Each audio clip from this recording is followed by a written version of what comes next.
사우스 켄싱턴 박물관과 빅토리아 앤드 알버트 미술관의 연혁, 그 6번째 이야기, 대영 제국 박물관으로서의 사우스 켄싱턴 박물관입니다.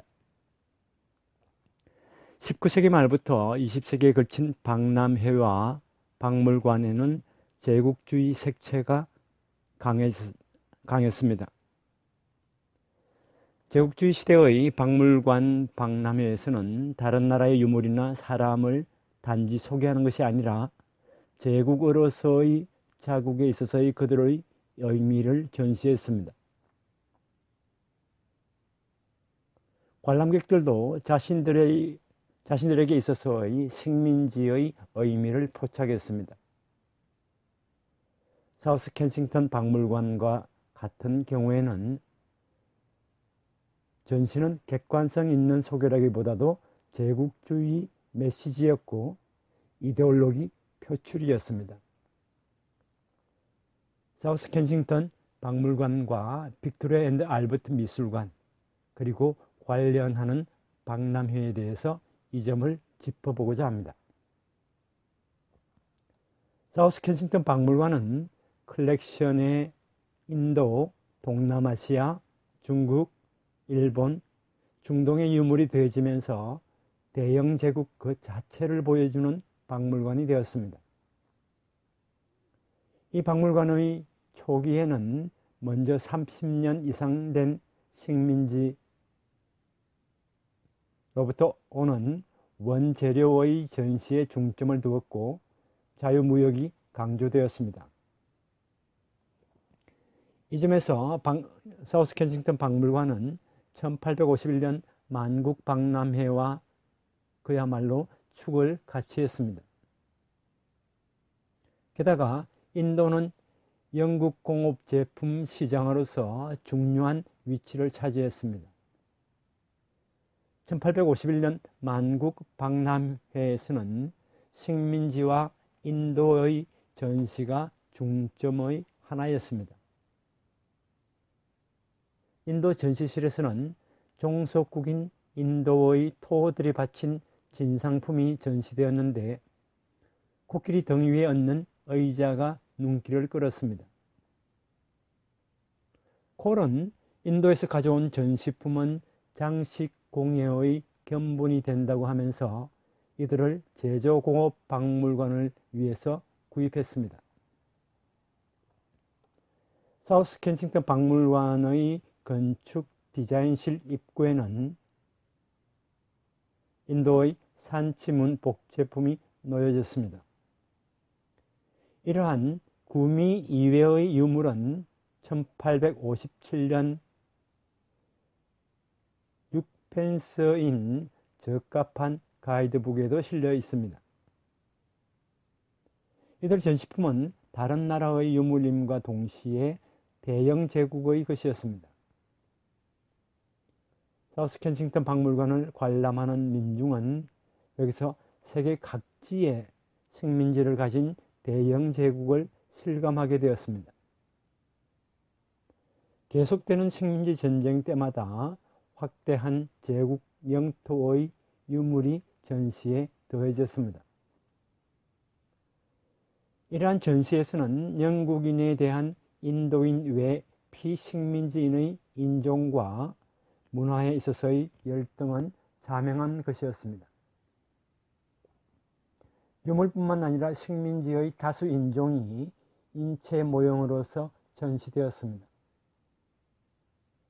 이렇게 해서 사우스 켄싱턴 박물관은 영국의 수도 런던의 박물관이라기보다 제국의 박물관이라는 존재였습니다.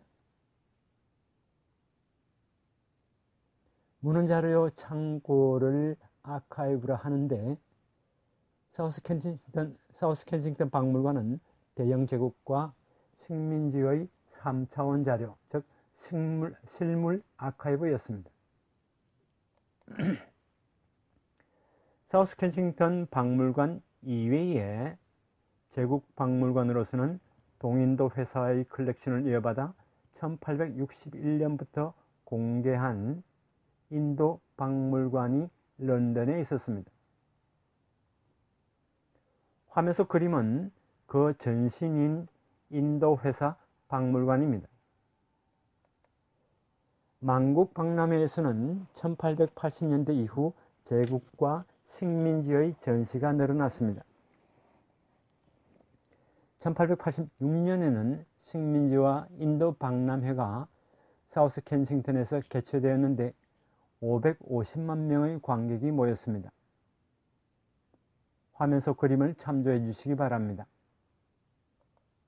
이 결과로서 제국협회가 만들어졌고 1893년에 정식 개관했습니다.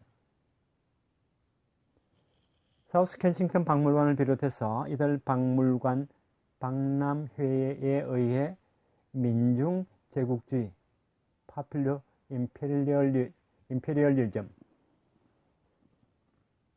민중 제국주의가 영국 민중 사이에 퍼져나갔습니다. 가장 중요한 식민지 인도에서는 1857년부터 58년의 대반란, 즉 세포일란입니다마는 대반란의 결과로서 동인도 회사가 폐지되었고 간접 통치에서 빅토리아 여왕을 인도의 황제로 하는 직접 통치로 1858년 바뀌었습니다.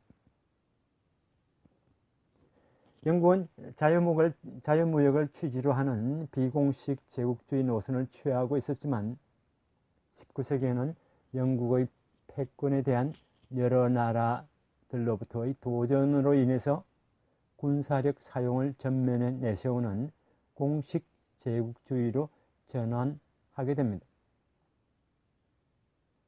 이들 토지의 군대를 파견하기 위해서도 식민지가 자신들의 것이라는 것을 국민들에게 믿도록 해야 했습니다. 홍차 문화에서 볼 수 있듯이 제국주의는 실제로 민중 생활에 깊숙이 들어와 있었으며 민중 제국주의는 진고이즘으로 나타나고 있었습니다. 국제박람회도 제국주의의 전시장이었습니다. 19세기 말부터 제1차 세계대전까지의 만국 박람회에는 유물뿐 아니라 살아있는 인간도 인종의 표본으로서 자주 전시되었습니다. 영국에서는 식민지 토착 및 마을 전시가 1870년대부터 박람회 때마다 등장하게 되었습니다. 다양한 인종을 모사한 박람회의 도서나 그림 엽서가 많이 제작되었습니다. 이러한 도서, 그림 엽서는 미개인은 백인과 유인원 사이를 잇는다고 하는 확신을 선전하는 것이었습니다. 미개인의 생활 양상은 문명인이 역사상 그려온 과거의 생활이라고 여겼고 식민지화는 미개인을 문명화하려는 사업이라 여겼습니다. 백인을 최상위에 두고 인종 피라미드를 도시한 출판물은 당시 유행했던 사회 다윈이즘을 토대로 한 것이었고 또한 그것을 한층 선동하는 것이었습니다.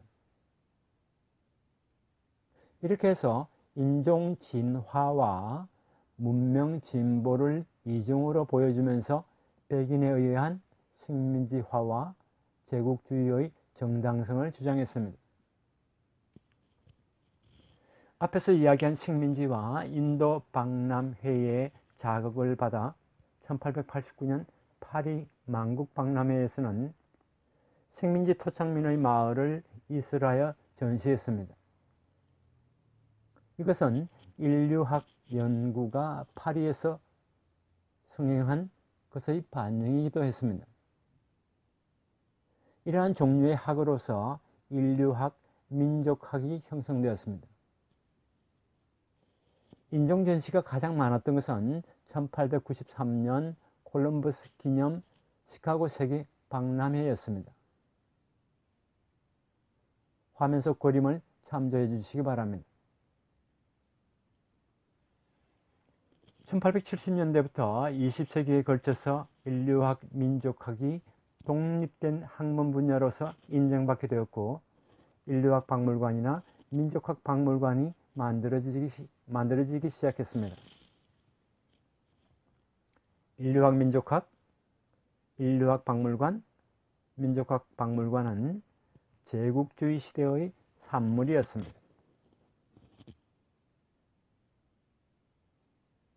사우스 켄싱턴 박물관과 빅토리아 앤드 알버트 미술관의 연혁, 그 7번째 이야기. 사우스 켄싱턴 박물관에서 빅토리아 앤드 알버트 미술관으로 라는 제목으로 살펴보도록 하겠습니다. 1908년에는 사우스 켄싱턴 박물관 신관이 완성되었습니다. 1909년에는 과학시설 부문과 미술 부문은 정식으로 분리했고 각각 런던 과학박물관과 빅토리아 앤드 알버트 미술관이 되었습니다. 그 후 이 두 관은 교육부 관할이 되었습니다. 여기서는 콜 퇴임 전후부터인 미술관으로서의 사우스 켄싱턴 박물관과 빅토리아 앤드 알버트 미술관의 발자취에 대해 알아보도록 하겠습니다.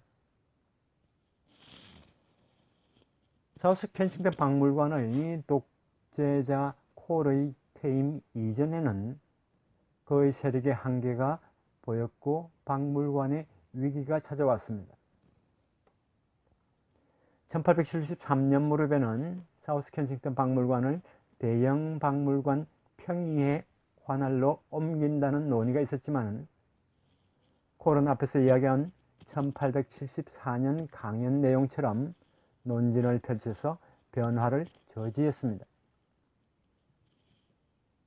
콜의 입장에서 보면 관람객의 편의를 생각하지 않는 대형 박물관과 그가 육성한 사우스 켄싱턴 박물관과는 정반대의 존재였습니다. 그러나 컬렉션 내용 면에서 보게 되면 두 관에는 공통점이 있었습니다. 즉, 사우스 켄싱턴 박물관에서는 1850년대부터 로빈슨이 고전 고대를 제외한 그 이후의 장식 예술을 수집하고 대형 박물관에서도 중세 이후의 고미술 수집을 시작하였기 때문에 컬렉션 분야는 중복되어 있었습니다.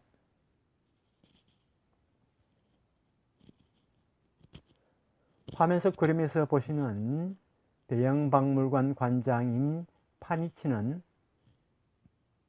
자연사 부분을 좋아하지 않았고 이 박물관을 도서와 코인 메달만의 박물관으로 하고 싶었기 때문에 중세 이후의 고미술 컬렉션을 사우스 켄싱턴 박물관으로 양보하려고 콜에게 이야기한 적도 있었습니다. 이러한 사정에서 본다면 두 관의 재편이라는 구상도 부자연스러운 것이 아니었습니다. 콜은 신면의 표준이 되는 미술은 사우스 켄싱턴 박물관이고 미술사는 대형 박물관이다 라는 구분을 주장하고 있었습니다. 그러나 그 후의 경과에서 사우스 켄싱턴 박물관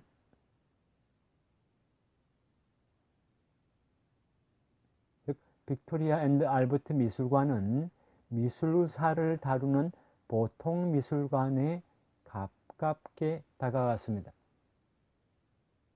대형 박물관도 자연사, 고문서와 도서박물관으로서 설립되었는데 자연사 박물관과 대형 도서관으로 분리해서 오늘날에는 고고학과 고미술 중심의 박물관이 되어 있습니다. 사우스 켄싱턴 박물관도 대형 박물관도 창립 당시의 주된 분야에서 벗어난 박물관으로 변질되었습니다. 사우스 켄싱턴 박물관의 연간 입장객 수는 1875년에는 83만 212명, 1880년에는 98만 1963명, 1882년에는 96만 1726명이었습니다. 한편 대형 박물관의 입장객 수가 1875년에 57만 3,317명, 1880년에는 65만 5,688명, 1882년에 76만 7,402명이었는데 사우스 켄싱턴 박물관은 대형 박물관보다 인기가 많았습니다. 대형 박물관, 국립미술관, 국립초상화미술관,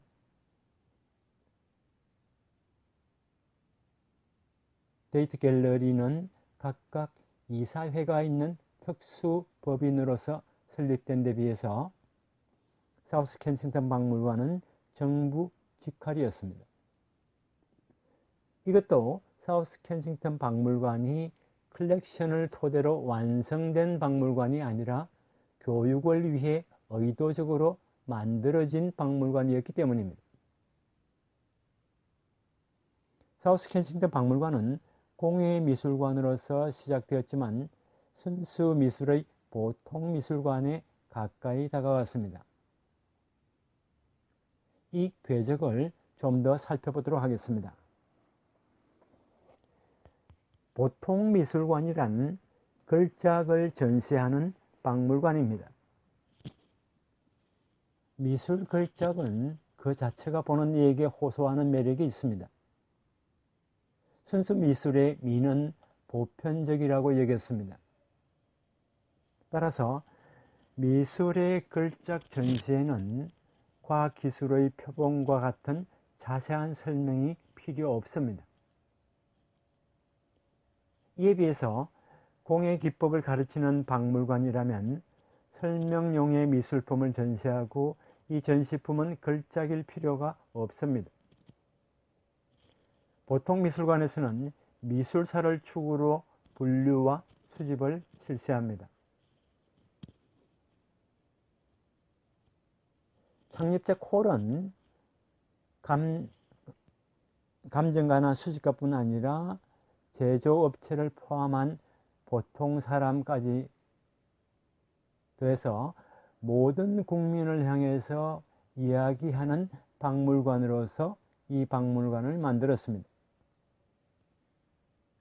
1857년에 사우스 켄싱턴 박물관이 되기까지의 말버르 하우스 시대의 이 박물관에서는 현대 공예의 견본을 중시하고 있었고 역사상의 장식미술 보존은 부차적인 것이었다고 전합니다. 미술사 중심으로의 움직임이 강하게 된 것은 사우스 켄싱턴 박물관 개관 후 얼마 지나지 않았으라고 추정됩니다.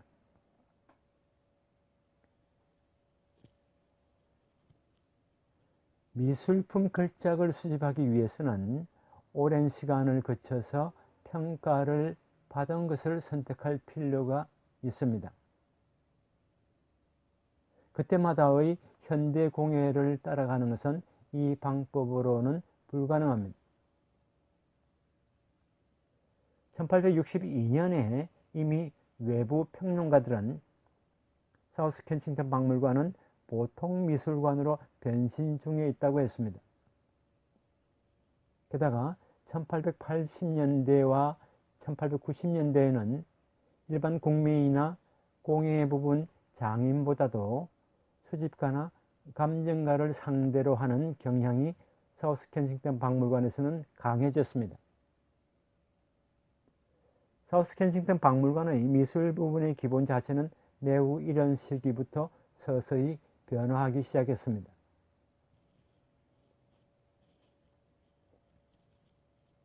사우스 켄싱턴 박물관의 미술 부문 및 빅토리아 앤드 알버트 미술관의 순수 미술로의 치우침은 로빈슨이 지향하는 바였습니다.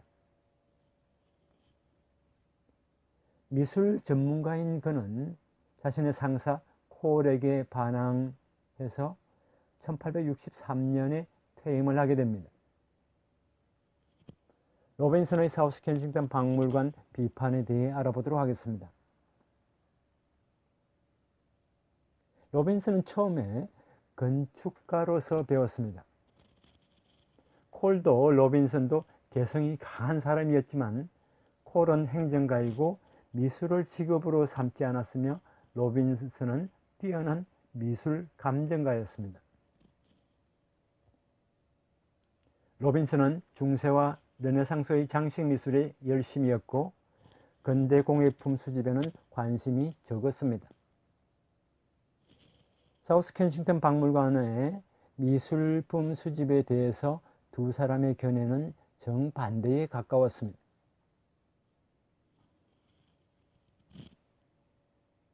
로빈슨은 훗날 자신의 회상에서 국민의 심미안을 향상시키기 위해서 좋은 디자인과 나쁜 디자인을 전시하는 콜의 방법은 실패로 끝났다. 오히려 역사상의 미술 걸작을 보여주는 쪽이 도움이 되었다고 적고 있습니다. 그는 브럼프스턴의 보일러는 재정부의 반대를 무릅쓰고 세워진 것으로 수천 폰드밖에 들지 않았으며 그 후의 사우스 켄싱턴 박물관의 전체적인 건축 계획을 저해했다고 적고 있습니다.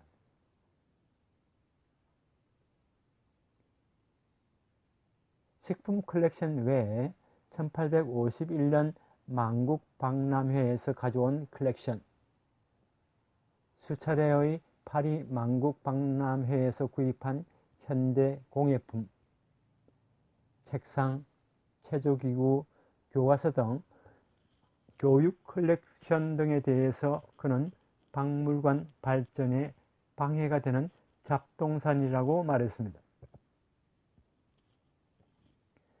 대형 박물관과 경합하면서 사우스 켄싱턴 박물관의 미술 컬렉션을 충실하게 한 결과로서 1862년 런던 만국 박람회에서는 1851년 박람회와 달리 영국의 우수한 조형 미술이 출품되었다고 회상하고 있습니다.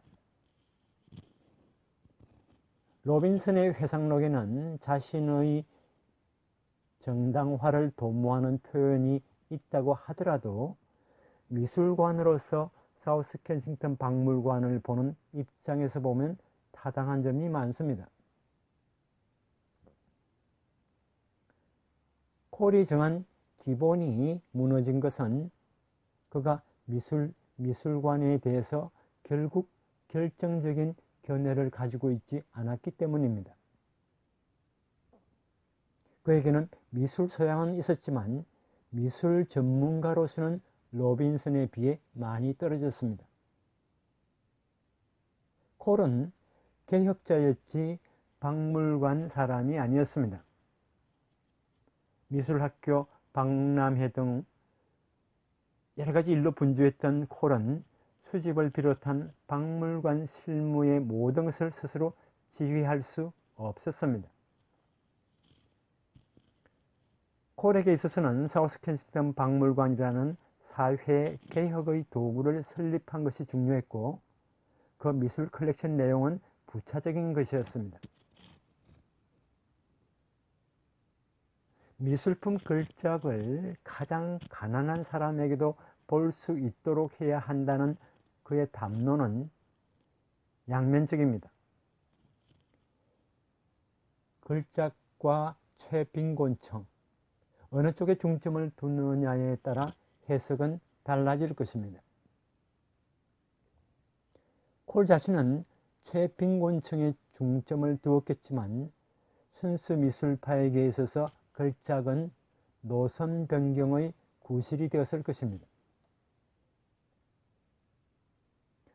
이러한 콜의 강단은 오히려 박물관 큐레이터나 미술 전문가가 콜이라는 폭풍을 피하기 위해서 순수 미술과 결속하는 결과를 가져왔습니다.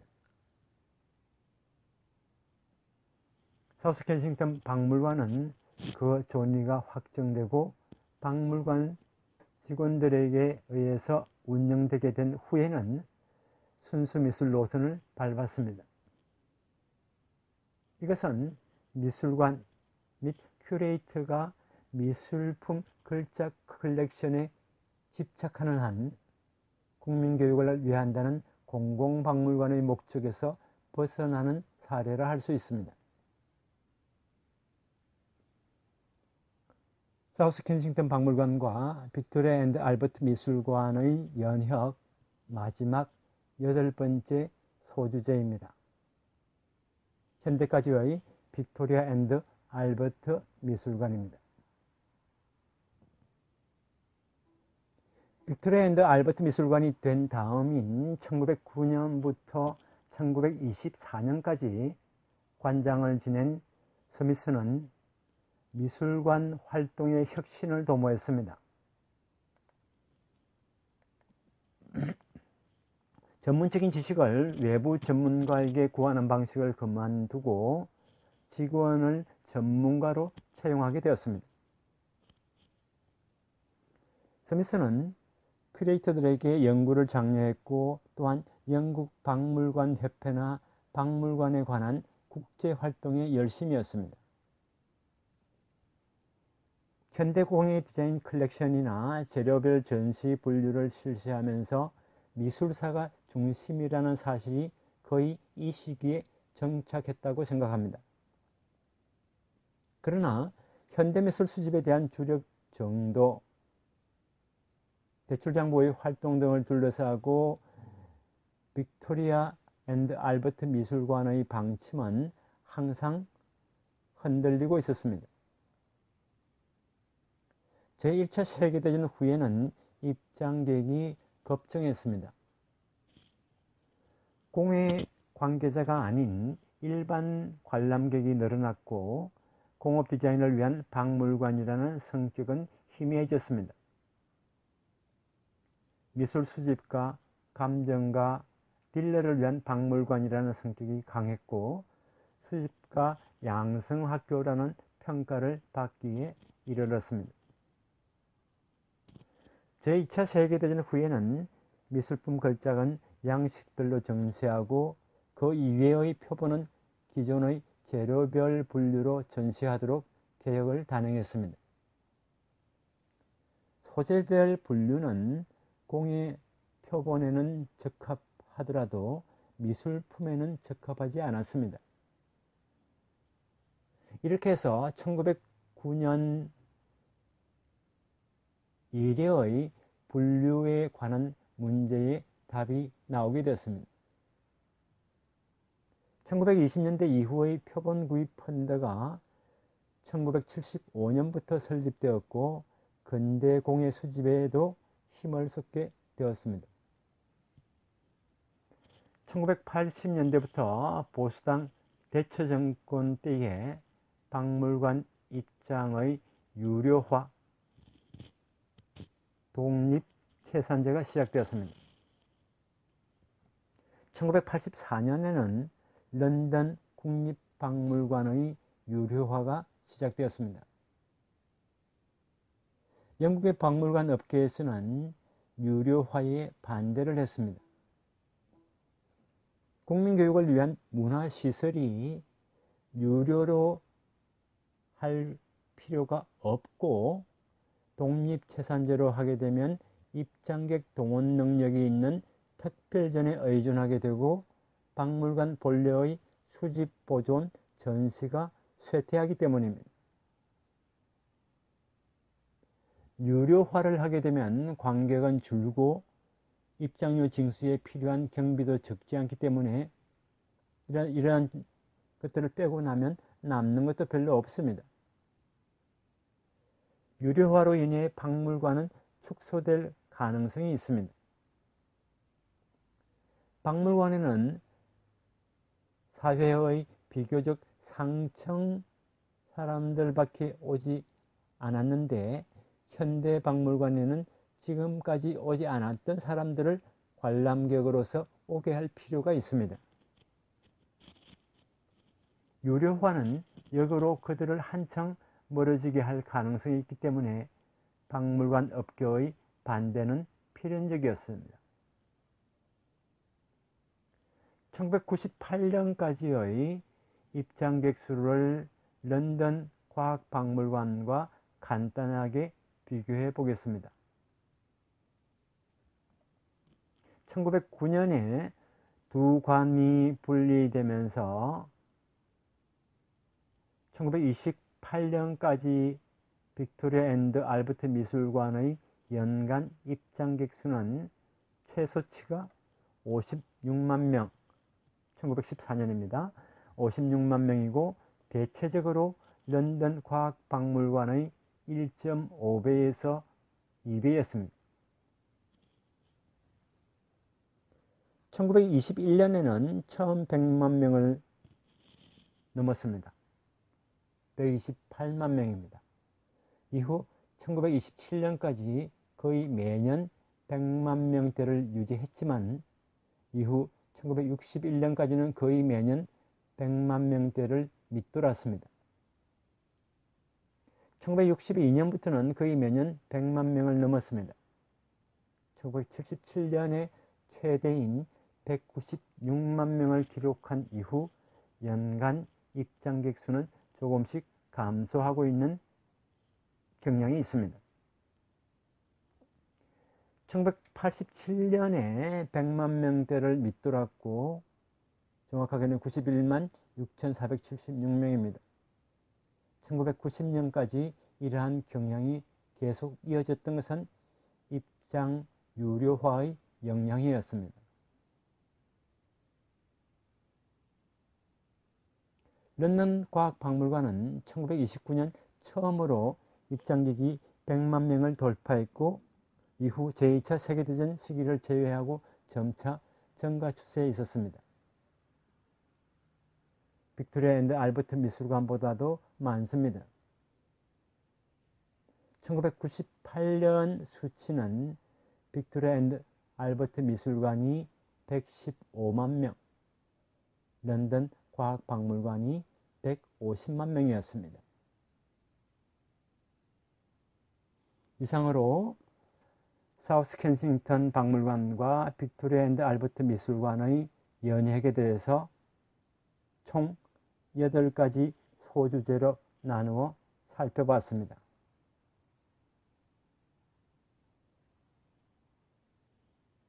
다음 시간에는 런던 과학박물관의 연획에 대해서 살펴보도록 하겠습니다.